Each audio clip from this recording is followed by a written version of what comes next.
All right, so what this means potentially is that petrol stations are full tonight because the price hike kicks in tomorrow. Let's speak to Nozintombi Miya, SABC news reporter, who's on the ground in Johannesburg. Nozintombi, where are you? What are you seeing? Yeah, thank you so much, Francis. We are on one of the busiest, petrol stations here in Gauteng, along one of the busy arterial roads on Empire that leads onto the highway.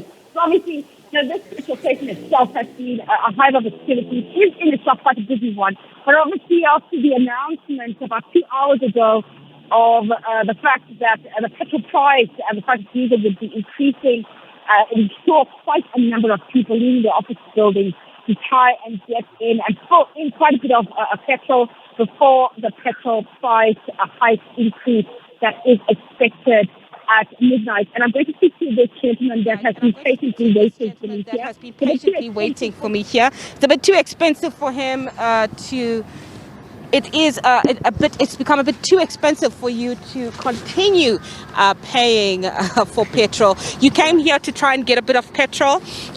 Just tell me, how do you feel about the fact that the price of petrol has gone up? Okay, it's very obviously stressful for a lot of South Africans, and it's only going to get worse. So I think we just have to brace ourselves and expect even more hikes from now on. But it's really going to require a lot of people to start maybe looking into public transport. And yeah, that's all I can say, but it's really not looking good.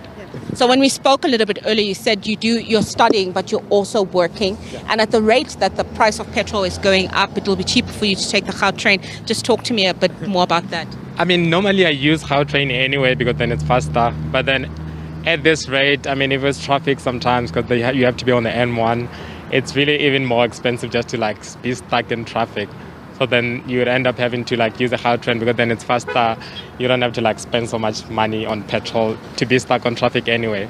So yeah, I think alternative modes of transport at this point are looking great. Yeah. Have you considered working from home though? I do work from home. I just come in when I should, but I shouldn't be limited, You don't want to always be limited because it's always easier to just get into the car and drive to a meeting instead of having to wait for public transport. But then at this point, working from home is becoming more and more expensive. It's prohibitive. Before I let you go, just tell me, what suggestions do you think can be put in place to try and make sure that the price of petrol, is ring-fenced to a certain extent? We do know that the finance minister did put in a cushion of R1.50 to try and ease the blow a bit, which is good. But some of the motorists are saying it's not gone far enough. What do you think should happen? I don't know. I haven't done a lot of research on just petrol price as a whole and what factors affect the prices or what factors need to be taken into consideration. But I definitely think there's a lot that can be done. I'm pretty sure this is not the way to go because at this point, people are not going to afford to go anyway. I mean, already there's other factors affecting how they spend their money, and petrol shouldn't be one of those. So I think if there's anything that can be done, I think this is the perfect time to do it. Thank you so much. Thank you. I appreciate that. And, I think, Francis, the sentiment that the gentleman is just alluded to is a sentiment that we're hearing throughout the course of the day as we speak to, the motorists that are coming to this petrol station itself, that it's cost them just a little bit too much to pour in petrol. And that means that they won't be able to buy that extra loaf of bread that is needed in their houses or their homes. And this then means that this is literally this recent or the petrol price increase that is expected to take place from midnight tonight is literally taking food out of the mouths of their children.